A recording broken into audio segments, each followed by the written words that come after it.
खुशी खुशी और आज टेंशन में, चिंता में, बेचैनी में लाकर इनाम तो रखा। पत्नी ने कहा क्या बात है यार, रोज तुम्हारा चेहरा खुला खिला रहता था, पसंद रहते थे, मगन रहते, आज क्या बात हो गई?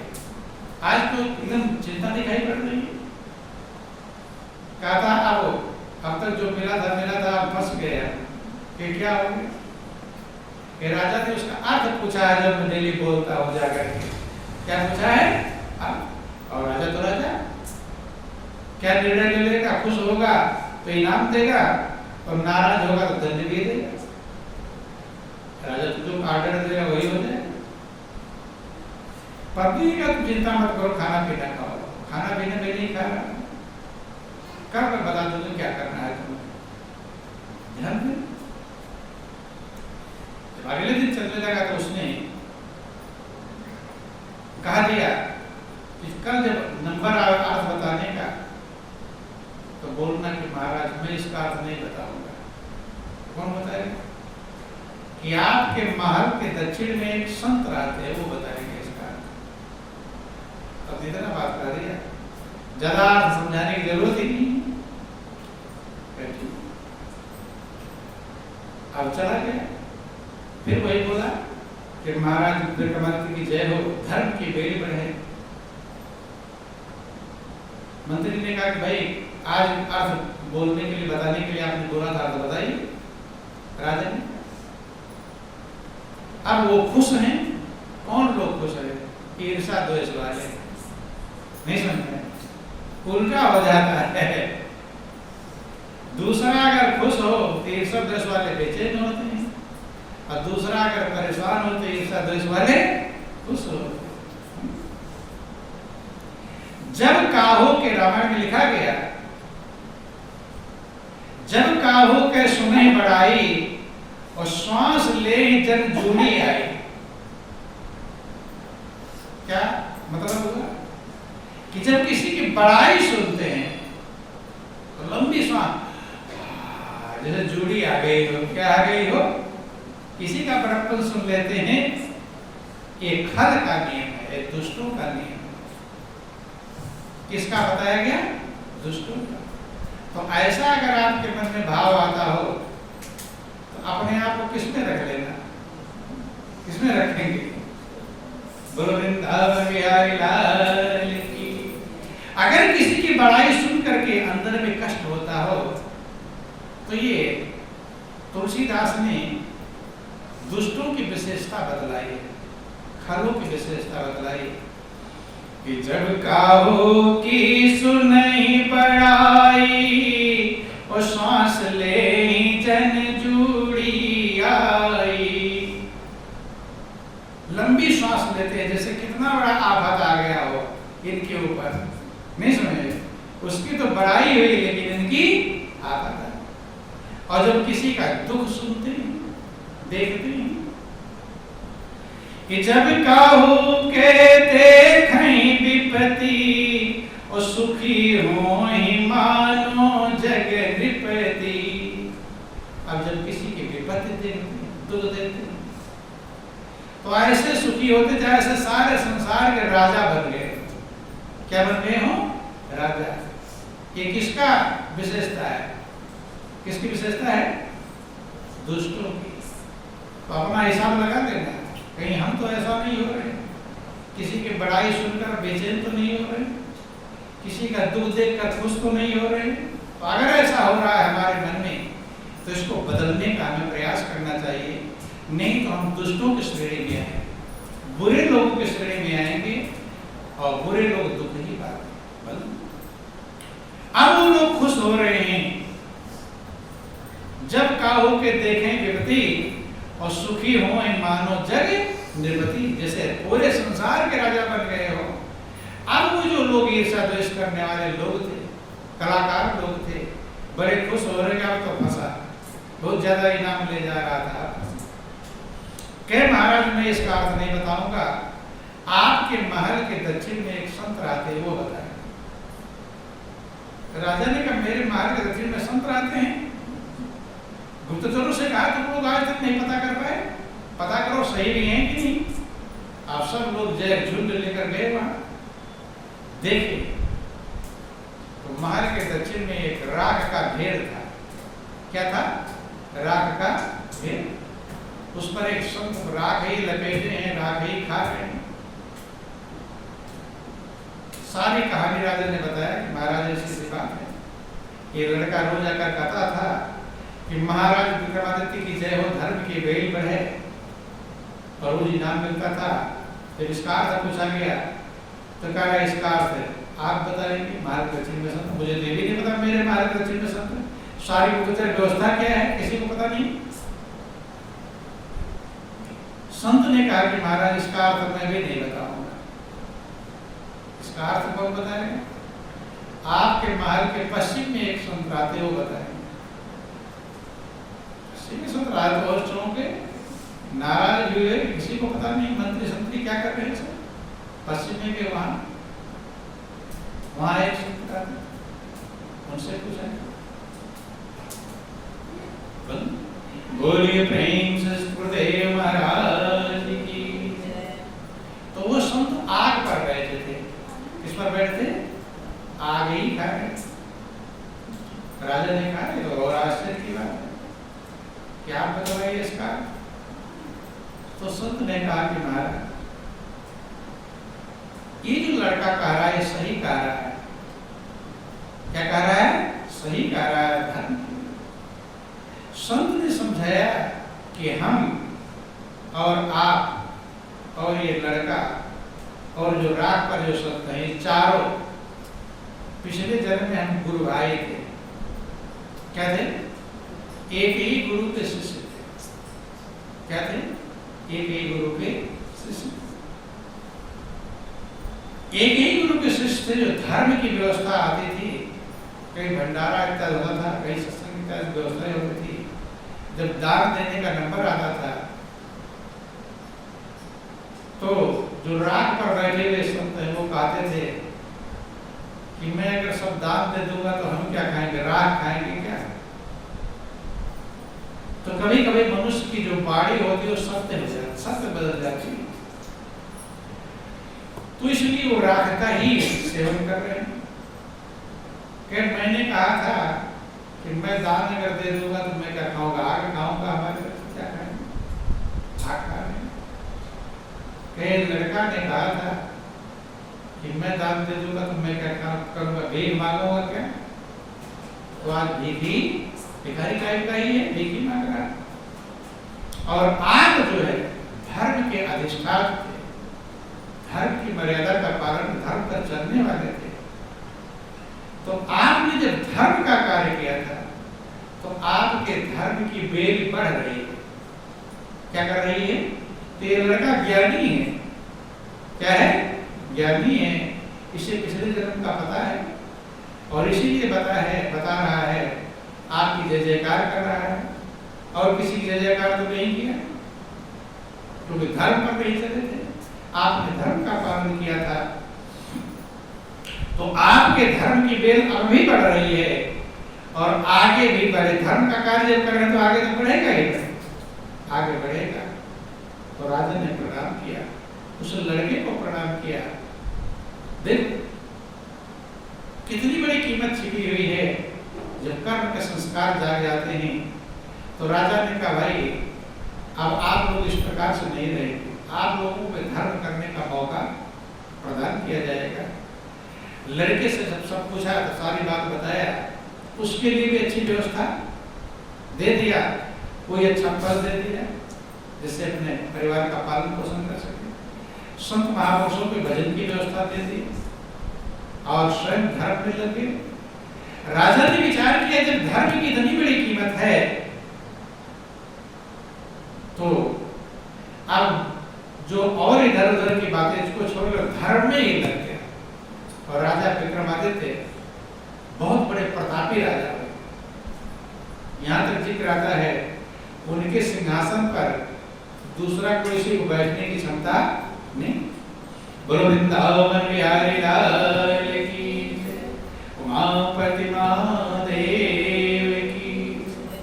तो महापुरुष कहते हैं कि जो हमारे अंदर भ्रम है, क्या है? भ्रम कि ये हो जाएगा तो मैं सुखी हो जाऊंगा, ये हो जाएगा तो मैं सुखी ये हो जाएगा तो मैं सुखी हो जाऊंगा। उस सब से ना आज तक कभी कोई सुखी हुआ है, ना होगा, ना शांति और संतुष्टि मिली है और ना ही मिली। अगर आपको शांति और संतुष्टि मिलेगी तो अपने अंतरतम जगत में जाकर अंदर जो खजाना है वो खजाना आपको संतुष्टि देगा। बाहर की चीजें, ना बाहर के सामान और ना बाहर के लोग, इनसे आज तक कभी भी किसी को संतुष्टि और शांति नहीं। लगता है हमें कि इससे मैं सुखी हो जाऊंगा, ये काम हो जाएगा, सुखी हो जाऊंगा, ये होगा नहीं, आज तक नहीं हुआ है और आगे भी होगा, तो फार्मूला ही नहीं। जैसे एक कुत्ता होता है ना, कुत्ता सूखी हड्डी को चबाता है। क्या करता है? कभी आप देख रहे हो कुत्ता सूखी हड्डी, उसमें कुछ रस आता नहीं, सूखी हड्डी चबाता है तो कुछ मिलता है उसमें, हैं? और फिर चबाता है, क्या मिलता है समझना? जब सूखी हड्डी को चबाता है तो मसूड़े छील जाते हैं। क्या होता है? मसूड़े छील जाते हैं और उनमें से खून निकलने लगता है। क्या निकलने लगता है? जब खून निकलता है तो वो कुत्ते के मुंह में जाता है, मिठास, मांसाहारी खाता है तो खून की जो मिठास मिलती है तो कुत्ता क्या समझता है? इस हड्डी में से मिठास मिल रही है। यही हाल दुनिया वालों का। दुनिया में जो आपको थोड़ा सा सुख मिलता है वो आपको लगता है कि इस व्यक्ति से मिल रहा है, इस सामान से मिल रहा है, उससे नहीं। वो सुख आपके अंदर का है। किसके अंदर का है? आपके अंदर का सुख मिलता है, लेकिन आप समझ नहीं पाते। आप समझते दुनिया में बेटा बेटी से मिल रहा है, पति पत्नी से मिल रहा है, धन दौलत से। दुनिया की चीजों में जो भी सुख मिलेगा वो आपके अंदर वाला ही मिलेगा। अगर आपके अंदर में सुख है तब दुनिया की चीजें आपको सुखी कर पाएंगे, और अगर आप बेचैन रहो तब तो दुनिया की चीजें सुखी कर पाती है। तो सुख कहाँ से मिलता है? आपके अंदर से, दुनिया से, है? इसीलिए महापुरुष कहते हैं अंदर वाला सुख जिसको मिला तो दुनिया में आनंदमंद होगा, और जो अंदर के सुख को नहीं पाया, आत्म सुख जिसे कहते हैं, जो आपका निजी सुख है, उसी सुख को पाने के लिए संत महापुरुष समझाने का प्रयास करते। युगों से लेकर आज तक सबने अगर सुख पाया है तो अपने अंतरतम जगत में पाया है, क्योंकि आप सुख के भंडार हैं। ईश्वर अंश जीव अविनाशी और चेतन अमल सहज सुख राशि। जीव ईश्वर का अंश है, अविनाशी, और सुख की राशि आप ही सुख की राशि हैं। लेकिन अपने सुख को हम ना ढूंढते नहीं, पाना नहीं चाहते, उसके लिए मेहनत नहीं करते। दूसरे सुख में हम ढूंढ रहे हैं, इसमें मिल जाएगा, उसमें मिल जाएगा, उसमें मिल जाएगा, मिलेगा नहीं। इसीलिए महापुरुष कहते हैं आत्म ज्ञान बिना नर भटके क्या मथुरा के आकाश में। भटकते रहते हैं, संसार में भटकते हैं, भगवान में भटकते हैं, लेकिन जिसको भी शांति और संतुष्टि मिली है अपने अंदर में मिला। भगवान शंकर को आप देखते हैं, जब भी मौका मिलता है अंदर में ध्यान लगाते हैं। किस लिए? अंदर के सुख को पाने के लिए। बाहर में सुख नहीं ढूंढते। इसीलिए भगवान शंकर का जिक्र है, झोपड़ी नहीं बनाया रहने के लिए, बनाया झोपड़ी नहीं बनाया, ऐसे रहते थे क्योंकि उसमें सुख मिलता था। अंदर में सुख मिल रहा है, उसे प्राप्त कर रहे हैं। वही ज्ञान भगवान शंकर ने मां पार्वती को समझाया।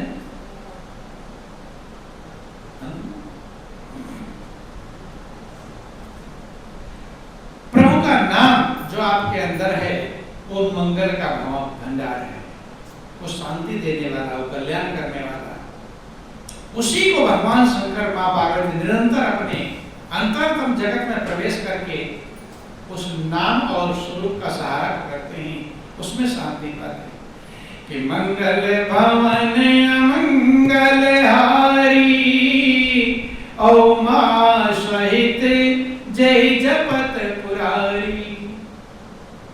प्रभु का नाम और प्रभु का स्वरूप जो दोनों आपके पास है, आपके पास नाम भी है और स्वरूप भी है, वो मंगल का भवन है, वो कल्याण का भवन है और अमंगल को हरने वाला है, अमंगल का नाश करने वाला है, जिसको मां पार्वती के साथ भगवान शंकर सुमिरन करते हैं।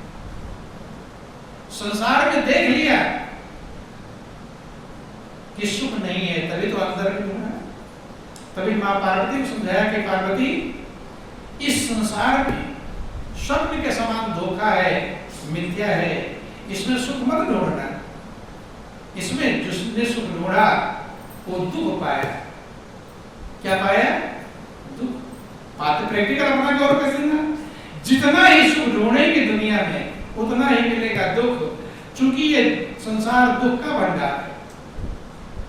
किसका भंडार है? कबीर लिखा बड़ी वाणी में कि कबीरा यह जग दुख भरा और सुखिया नहीं संसार, और सुखिया केवल भक्त जन जाके नाम आधार।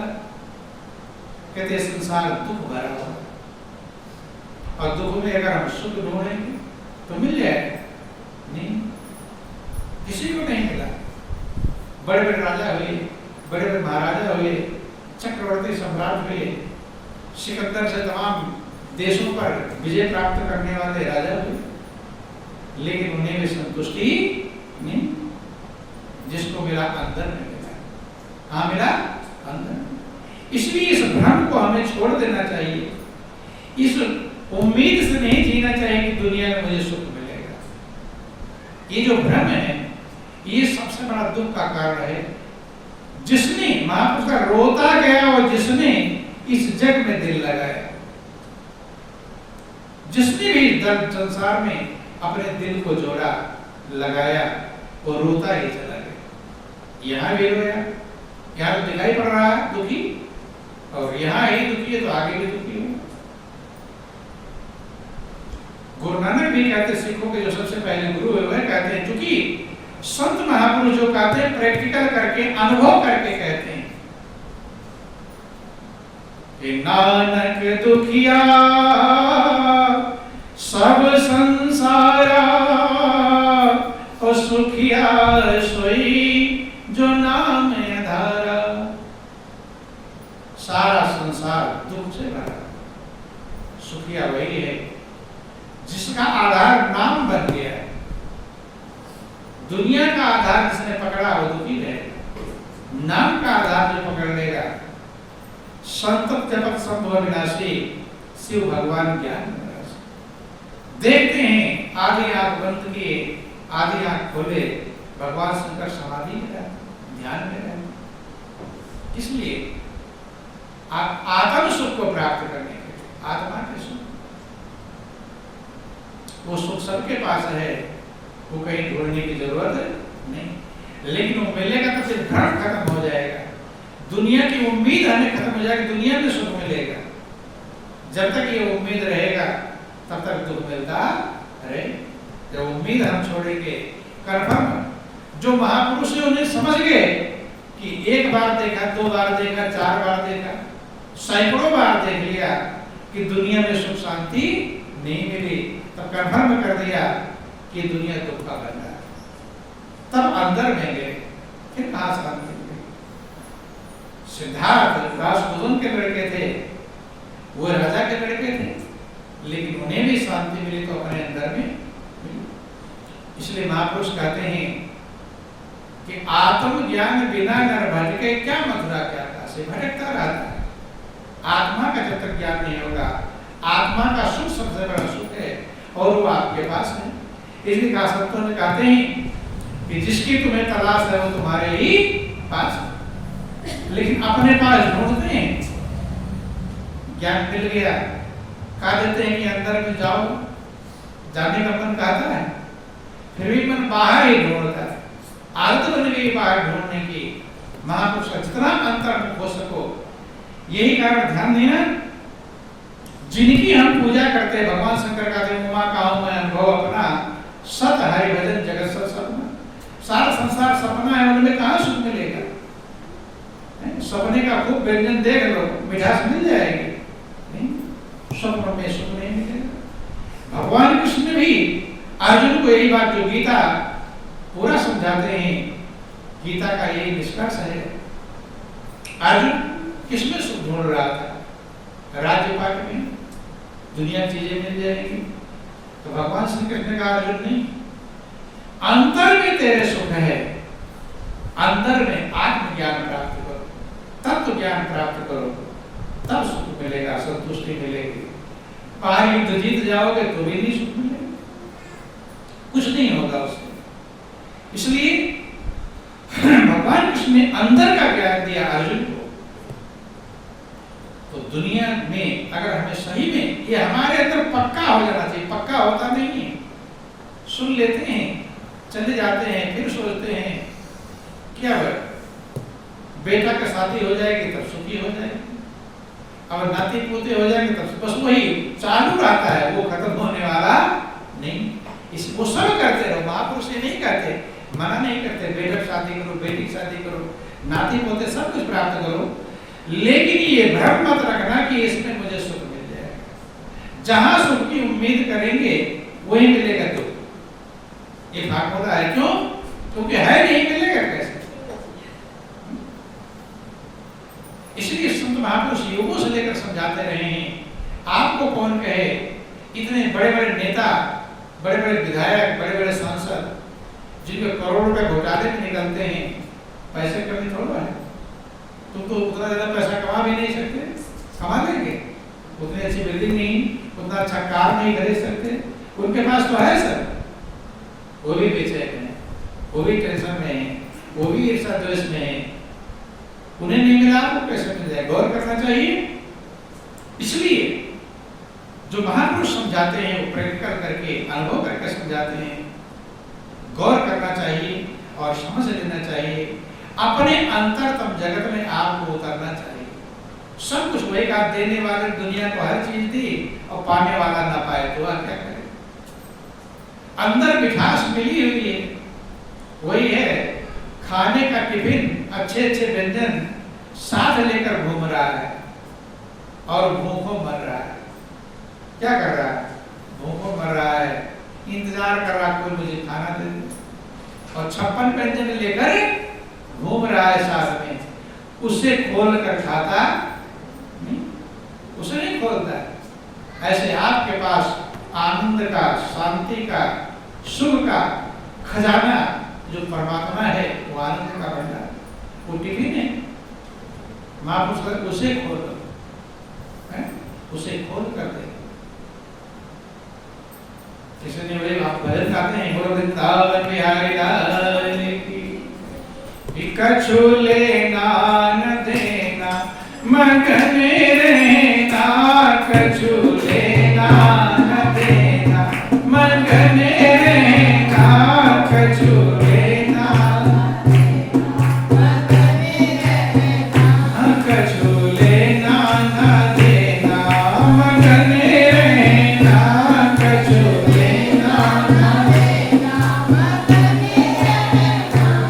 दुनिया में लेते देते इतना दिन हो गया, कुछ लिया और कुछ दिया, लेकिन संतुष्टि और शांति नहीं। तो महापुरुष कहते हैं ना कुछ लेना है और ना कुछ देना है, क्या करना है?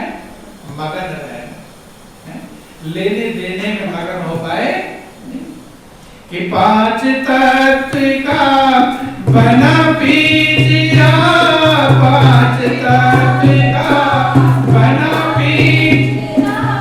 तामे बोले मेरी मैना, कछु लेना न देना मगन रहना, कछु लेना न देना मगन रहना, कछु लेना न देना मगन रहना, कछु लेना न देना।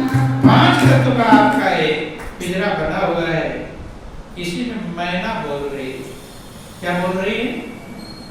क्या तोता? मैना। मैना का मतलब मैं नहीं, मैं कुछ नहीं। जो आपके अंदर मैना है, अगर ये इसको सच्चाई में आप समझ लेंगे कि मैना ने मैना कहा तो गाहक लागे 20, और बकरे ने मैं किया तो तुरंत कटाए उस है। लेकिन आप मैना है कि मैं करते हैं, क्या करते हैं? मैं हूं, मैं पढ़ा लिखा हूं, मैं धनवान हूं, मैं चालाक हूं। चालाक तो सब समझते हैं, इसमें तो किसी के अंदर नहीं हो सकता। धनवान ना समझो, हो सकता है बलवान ना समझो, लेकिन चालाक तो सब लोग समझते हैं। मैं चालाक हूं, मैं होशियार हूं, मेरी बातों का कोई जवाब नहीं दे पाता, ये भी एक चालाक कहते नहीं, अरे मेरी बात का उसको जवाब नहीं है, मैंने इस बात को। तो किसने कहा? मैं। कि आदमी का जिस्म क्या है? जिस पे सैदा है जहां एक मिट्टी की इमारत, एक मिट्टी का, जिस पर मैं कर रहे हो, क्या है उसमें? कि आदमी का जिस्म क्या है? जिस पे सैदा है जहां एक मिट्टी की इमारत, एक मिट्टी का मकान। मिट्टी मिल जाना है तब इतना मैं है, और सदा आना होता तब। कि खून का गारा बनाया ईंट जिसमें हड्डियां, चंद श्वासों पे खड़ा है ये ख्याल आसमां। आपकी जो जीवन की बिल्डिंग है शरीर की, कुछ श्वास है इसी पर खड़ा है। श्वास पवन का अंदर बाहर रहता आना जाना, और बाहर का बाहर रह जावे अंदर नहीं दिखा। श्वास पर खड़ी है आपकी बिल्डिंग, श्वास का खंभा है। इस बंगले में 10 दरवाजे, 20 पवन का खंभा, और आवत जावत कोई नहीं देखे, यह है बड़ा चंदा। जो जिसने आते जाते देख लिया वो धन्य हो गया, आत्ममग्न हो गया। तो कहते ही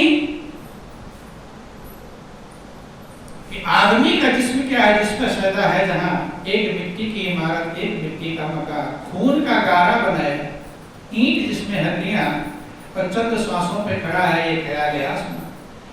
मौत की पुरजोर आंधी जब इसे टकराएगी तो देख लेना ये इमारत टूट के ढह जाए, सारा मैं पना गायब हो जाएगा। कि मैना ने मैना कहा तो गाहक लागे 20, और बकरे ने मैंने किया तो तुरंत कटायो शीश। खून कोष जो कुछ भी था बिना उस बाजार में, कुछ बिक गया, कुछ लुट गया, कुछ बिक गया बाजार। चंद आते रह गई मैं सुनाने के लिए, तो ले गया गद्दार फिर धुलकी बनाने के लिए। चोट छोटों की पड़ी तब तांत यूं बिंदाने लगी, और मैं के बदले तू ही तू सदा आने। जब उसका ढोलक बन जाता है, तबला बन जाता है, तब तू ही तू। तो महापुरुष कहते हैं मैं को छोड़ो और तू को पकड़ो। मैं कुछ नहीं, तू ही सब कुछ। गुरु नानक को काम दिया गया तौलने का, क्योंकि प्रभु महाराज कोई काम धंधा करते नहीं थे, पढ़े लिखे थे। तौलने को 1 से लेकर 1 2 3 4 गिनते हैं, 13 नंबर आया। तो जैसे 13 आया एकदम 13 ही हो गए, मगन हो गए। 13 के बाद कितना तौलते रहे, लेकिन 14 नहीं आया, 13, फिर तौलते, फिर 13, फिर 13। हे प्रभु सब कुछ तेरा है, मेरा कुछ भी मैं नहीं, मेरा नहीं। ये तन किसी का है दिया, और जो कुछ हमारे पास है वो धन किसी का है। जो मिला है वो हमेशा साथ रह सकता नहीं, और कब बिछड़ जाए ये कोई राज कह सकता नहीं। जिंदगी का ये खिला मधुबन किसी का है दिया, और मैं नहीं, मेरा नहीं, ये तन किसी का है। कि देने वाले ने दिया, वो भी दिया किस शान से। जब प्रभु ने आपको जीवन दिया होगा तो बड़ा गर्व कर रहा होगा, खुश हो रहा होगा कि मैं इसको जीवन दे रहा हूं। ये आनंदमग्न होगा, शांति का। कि देने वाले ने दिया, वो भी दिया किस शान से, और मेरा है लेने वाला कह उठा अभिमान से। किसी ने दिया है लेकिन हम नहीं कहते उसका है, बेटा पैदा हो जाएगा तो किसका रहेगा? मेरा। बेटी पैदा, मेरा। बिल्डिंग मेरा, सब में मेरा मेरा। लेकिन प्रभु को मेरा नहीं कर, मेरा है लेने वाला कह उठा विमान से, मैं और मेरा कहने वाला ये मन किसी का है। महापुरुष कहते हैं जब जग की दुविधा छोड़ अपना प्रीत प्रभु से कीजिए, और जिंदगी का राज क्या है सत्संग में जान कर जी लीजिए। आनंद मग्न होने का ज्ञान वो भी प्रभु का है दिया, और मैं नहीं, मेरा नहीं, ये तब किसी का है। तो बंधु ध्यान देना, कहते हैं कि ना कुछ लेना है ना देना है, एक काम करना है मगन, सब कुछ है तो लेना देना क्या है? कि पांच तत्व का बना पिंजरा, पांच तत्व का